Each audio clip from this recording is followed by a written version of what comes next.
Qatar ആക്രമണത്തിൽ ഇസ്രായേലിന് നൽകേണ്ട മറുപടിക്ക് അന്തിമ രൂപം നൽകാനുള്ള 2 ദിവസത്തെ അറബ് ഇസ്ലാമിക് ഉച്ചകോടിക്ക് ഇന്ന് ദോഹയിൽ തുടക്കമാകും. പലസ്തീൻ ജനതയ്ക്ക് സംരക്ഷണം നൽകാനുള്ള നടപടികളും ഉച്ചകോടിയിൽ ചർച്ചയാകും. കനത്ത സുരക്ഷാ സന്നാഹത്തിലാണ് ദോഹയിൽ ഏർപ്പെടുത്തിയിട്ടുള്ളത്. ദുബായിൽ നിന്ന് സുരേഷ് വെളിമുറ്റത്തിന്റെ റിപ്പോർട്ടിലേക്ക്. അറബ് ഇസ്ലാമിക രാജ്യങ്ങളുടെ അപൂർവമായിട്ടുള്ള ഉച്ചകോടിക്കാണ് ഇന്ന് തുടക്കമാകുന്നത്. ഈ രാജ്യങ്ങളിൽ നിന്ന് ഏതാണ്ട് 50ഓളം രാജ്യങ്ങളിൽ നിന്നുമുള്ള വിദേശകാര്യമന്ത്രിമാരുടെ യോഗമാണ്, ചർച്ചയാണ് ഇന്ന് നടക്കുന്നത്. നാളെ നടക്കുന്ന ഉച്ചകോടിയിൽ രാഷ്ട്രത്തലവന്മാർ പങ്കെടുക്കുന്ന ഉച്ചകോടിയിൽ അവതരിപ്പിക്കേണ്ട കരട് പ്രമേയം ഇന്ന് ചർച്ച ചെയ്ത് അതിനൊരു രൂപം നൽകും വിദേശകാര്യമന്ത്രിമാർ.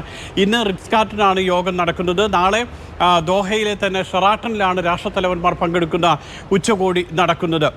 തുർക്കി വിദേശകാര്യമന്ത്രി ദോഹയിൽ ഇന്ന് എത്തുന്നുണ്ട്. അതോടൊപ്പം തന്നെ ഇറാൻ പ്രസിഡന്റ് കൂടി എത്തുന്നുണ്ട്. ഇങ്ങനെ പല രാജ്യങ്ങളിൽ നിന്നുമുള്ള അറബ് രാജ്യങ്ങളിൽ നിന്നും അതോടൊപ്പം തന്നെ ഇസ്ലാമിക രാജ്യങ്ങളിൽ നിന്നുമുള്ള രാഷ്ട്രത്തലവന്മാരും വിദേശകാര്യമന്ത്രിമാരും ഒക്കെ ഇവിടെ എത്തും. ഇതിൻ്റെ ഭാഗമായി അതീവ സുരക്ഷ ഖത്തറിൽ ഏർപ്പെടുത്തിയിട്ടുണ്ട്. ഖത്തർ മൊത്തം സുരക്ഷയുണ്ട്, പ്രത്യേകിച്ച് ദോഹയിൽ അതീവ സുരക്ഷയുണ്ട്. ഹമദ് അന്താരാഷ്ട്ര വിമാനത്താവളത്തിൽ അതീവ സുരക്ഷ പ്രഖ്യാപിച്ചു. അതോടൊപ്പം തന്നെ ജലഗതാഗതത്തിനൊക്കെ കർശനമായിട്ടുള്ള നിയന്ത്രണം ഏർപ്പെടുത്തിയിട്ടുണ്ട്.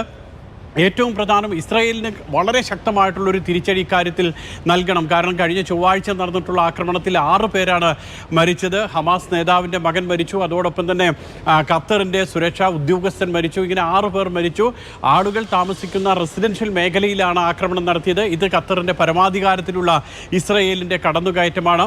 മാത്രമല്ല, ബെഞ്ചമിൻ നെതന്യാഹു പറയുന്നത് പലസ്തീൻ എന്ന് പറയുന്ന ഒരു രാഷ്ട്രം ഉണ്ടാകില്ല, അത് ഞങ്ങൾ അംഗീകരിക്കില്ല എന്നുള്ളതാണ്. അത്തരം നിലപാട് അംഗീകരിക്കാൻ കഴിയില്ല എന്ന് ഈ രാജ്യങ്ങളൊക്കെ മുന്നോട്ട് വയ്ക്കുകയും അത്തരം ഒരു നിർദ്ദേശം ഈ രാജ്യങ്ങളൊക്കെ പറയുകയും ചെയ്യുന്നുണ്ട്.